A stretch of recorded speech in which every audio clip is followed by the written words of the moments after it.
Right, good evening. Are we sitting up straight? Yes, everything? Great, excellent. Laura, before I start, Laura, can I book you to come into school, please? Is that okay? Bring the meerkat. You may not get it back, but bring the meerkat.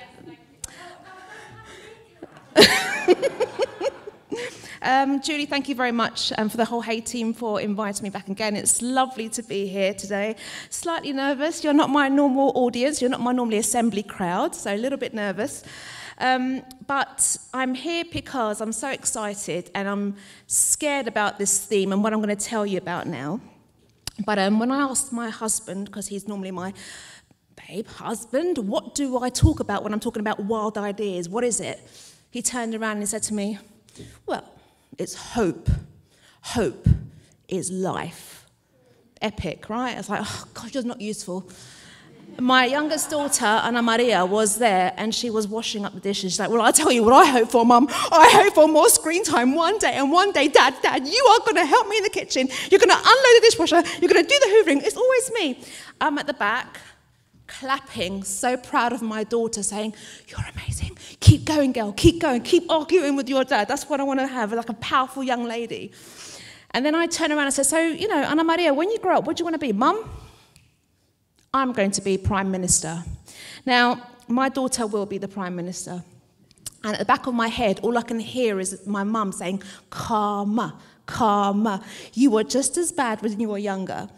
But then I thought to myself, okay, my daughter's going to be the Prime Minister. We're going to get her there, right? That's what every mother wants. Whatever your children's dreams are, we try and get them there.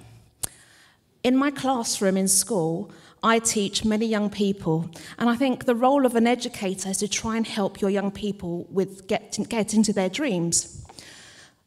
But my young people that I teach are the ones who blow me away, because the lessons that I've learnt from them is what I would teach to any young person, my daughter, anyone in the world.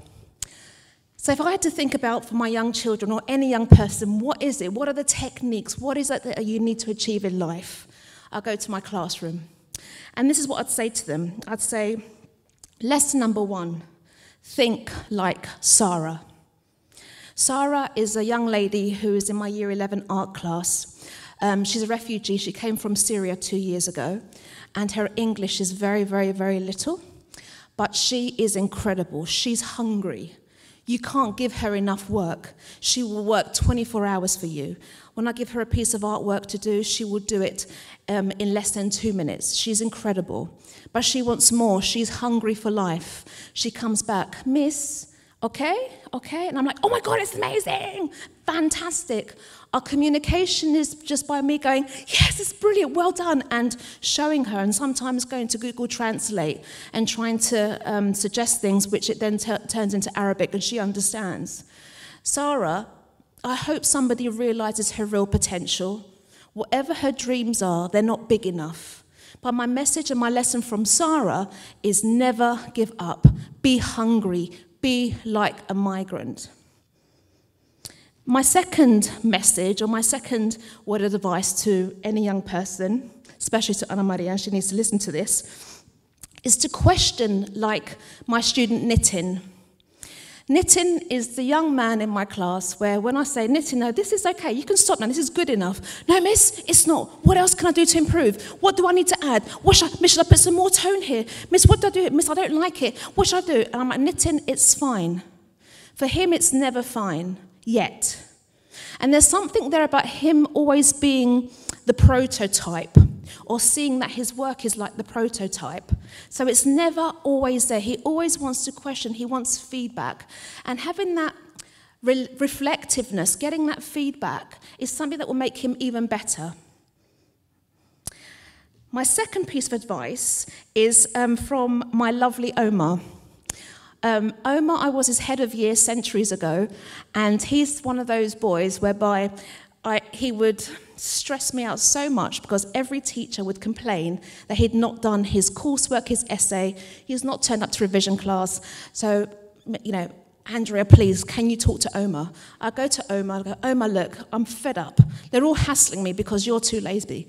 But miss, it's okay, miss, I'll do it, it's fine, don't worry. Miss, how's the girls? How are you? How's your husband? Miss, did you go and watch that movie? Miss, I told you, you need to be resting. Why is that? You know, he would look after everyone. Omar did not stop.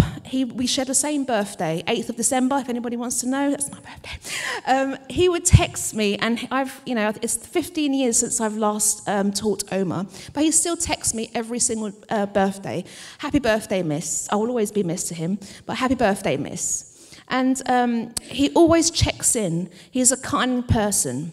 So for Omar, it's the power of EQ, not IQ. So it's about looking after, improving your emotional intelligence, connecting with people, checking in with people. It's not just about what's in the books, it's how you can use that information and translate that information and teach other people. So that's what I've learned from my lovely boy Omar. And then my last lesson is from Rahini. So Rahini is the most quietest girl you'll ever meet. I mean, having a conversation with her is really challenging because she's so shy. But what she does is always mind-blowing. Every lesson, there's 1 or 2 students who always forget to bring a pencil or an equipment. Rahini's the first person who, when we hear the word, who's got a rubber, who's got a pen, who's got a ruler they can borrow, Rahini's the first person who will always unzip her pencil case and just hold it up. The student will come and take it, and they'll cheers, and they'll go and sit down. Rahini is kind. She will always be kind.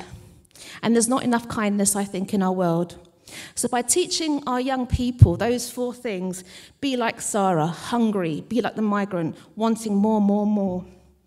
Be question like knitting, is this good enough yet? Be like Omar, miss, are you okay? Is everyone okay? And be like Rahini, kindness. That's the world that we want to live in the future. Thank you very much, everyone.